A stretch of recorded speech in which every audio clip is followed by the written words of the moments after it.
सीधे आपको दिल्ली लिए चलते हैं। इस वक्त अरविंद केजरीवाल संबोधित कर रहे हैं। लड़ रहे हैं। एक कह रहा है कि ये राजपाट तेरा है, दूसरा कह रहा है ये राजपाट तेरा है। आज के जमाने में दो भाई जब लड़ते हैं, वो कहता है ये जमीन मेरी है, वो कहता है ये जमीन मेरी है। इस तरह का सुंदर दृश्य पूरे मानव जाति के इतिहास में कभी देखने को नहीं मिला होगा। और उसके बाद भरत भगवान राम की खड़ाऊ लेके वापस आ जाते हैं, सिंहासन पे उनकी खड़ाऊ रखते हैं कि भगवान राम के आदेश पे और उन्हीं के नाम से राजपाट चलेगा।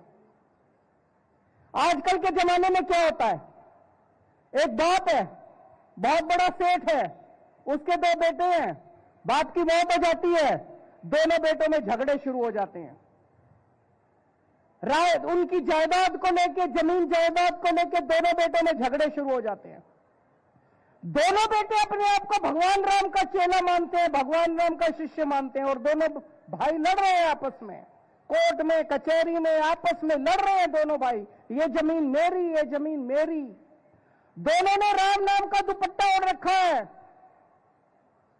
आसमान में अगर भगवान राम बैठे होंगे तो टप टप आंसू बहा रहे होंगे, ये कैसे मेरे भक्त आ गए जो मेरा संदेश भी नहीं मानते। हमें भगवान राम के जीवन को अपने जीवन में ढालना है, उनके संदेश को अपने जीवन में ढालना है।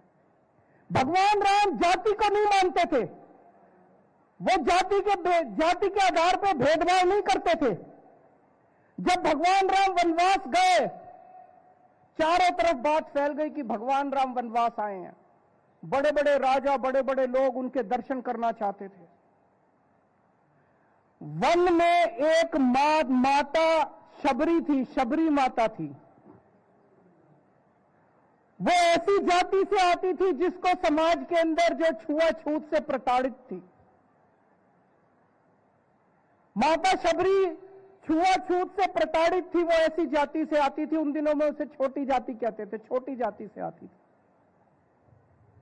भगवान राम की परम भक्त थी। भगवान राम बड़े बड़े राजाओं को दर्शन देने के लिए उनके महलों में नहीं गए। भगवान राम माता शबरी की गरीब झोपड़ी के अंदर उसको दर्शन देने के लिए गए।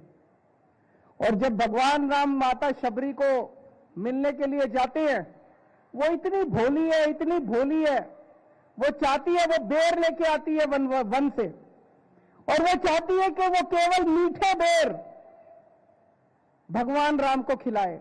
तो वो एक एक बेर निकालती है, उसको पहले चखती है और झूठा बेर टोकरी में रख के महाराज के सामने रख देती है। जो खट्टे बेर है उनको फेंक देती है।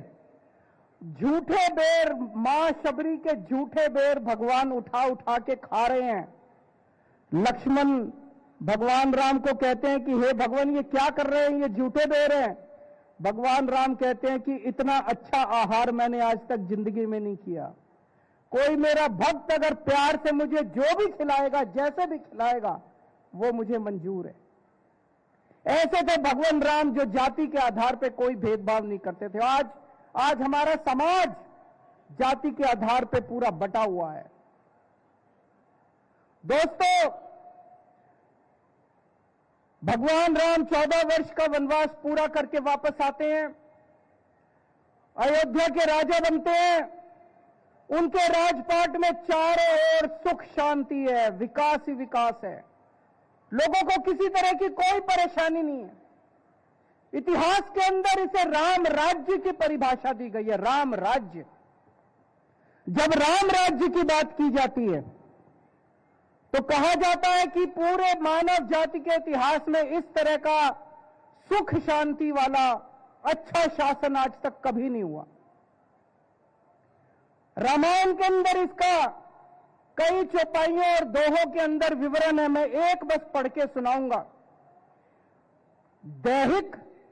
दैविक भौतिक तापा, राम राज नहीं काहू ही व्यापा। दैविक भौतिक तापा, राम राज नहीं काहू ही व्यापा। अर्थात राम राज में दैविक भौतिक दुख किसी को नहीं होते।